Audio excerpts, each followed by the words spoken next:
මා මාපියවරුනේ යාළුවනේ ගැම්ම ජය වේවා ඔක්කොටම. බලමු අපි අද අලුත් වැඩක් ගැන.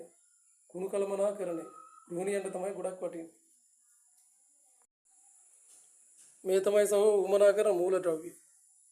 මේ තියෙන ඉඳුල් නිවසේ ඉවත් කරන ලද ඉඳුල් බත් මාළු පිණියකට එකතු කරගත්තා. මේ තියෙන ලිපෙන් ගන්න අලු ටික ඉවත් කරන ලද අලු. ඊට පස්සේ මේකේ තියෙන පළතුරු ලෙලි පොතු අනම්මනම් දේවල් මම ඊට පස්සේ මේ තියෙන දෙහි ලෙලි වගේ පැංගිරි ලෙලි වර්ග ඉවත් කරන දේවල්.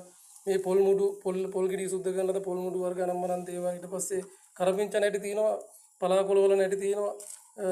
ඒ වගේ එළවලු වලින් අයින් කරන ලුණු පොතු වර්ග, එළවලු නැටි වර්ග ගෙදර ඉවත් කරන සියලුම දේවල් මේ කාරණේ උදෙසා ගන්නවා. අරගෙන මේ ටික ඔක්කොම එකට එකතු කරගන්නවා. මේ ටික එළවලු පොතු වර්ග, ලුණු පොතු වර්ග වගේ දේවල් ඔක්කොම එකට එකතු කරගත්තා. ඊට පස්සේ පළතුරු පොතු වර්ග දේවල් එකට එකතු කරගත්තා. ඊළඟ පොතු වගේ දේවල් එකට එකතු කරගත්තා. ඊට පස්සේ මේ තියෙන ඉඳුල් ටික දාගත්තා. මේකට දාගත්තා ලිපේ අලු ටික දාගත්තා.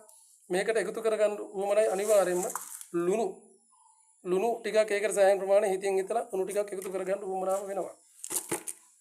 ඊට පස්සේ මේ තියෙන්නේ මේක හොඳට අපි කවලම් කරගෙන මේක හොඳට මිශ්‍රණය කරගන්න උවමනාව.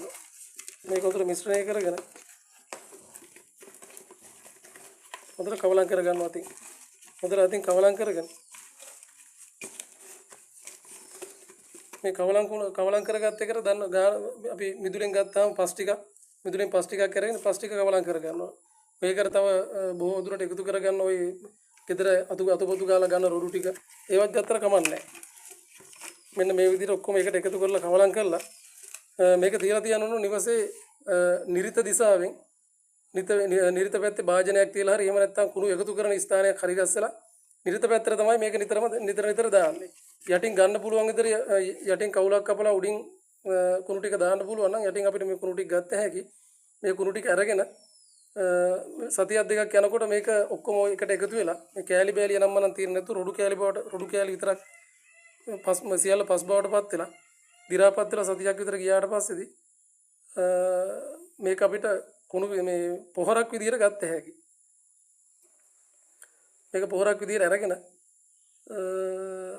ඊට පස්සේ මල් පැල වර්ග, ගෙදර හදන එළවලු පැල වර්ග, මිරිස් පැල වර්ග වගේ දේවල් වලට දාන්න පුළුවන්. හදලා බලන්න බොහොම ප්‍රතිඵල උදා කරගන්න ගොඩක් ප්‍රතිඵල උදා කරගන්න පුළුවන් පොහොර අයිටම් එකක් තමයි මේක. ගොඩක් වෙලා යනවා.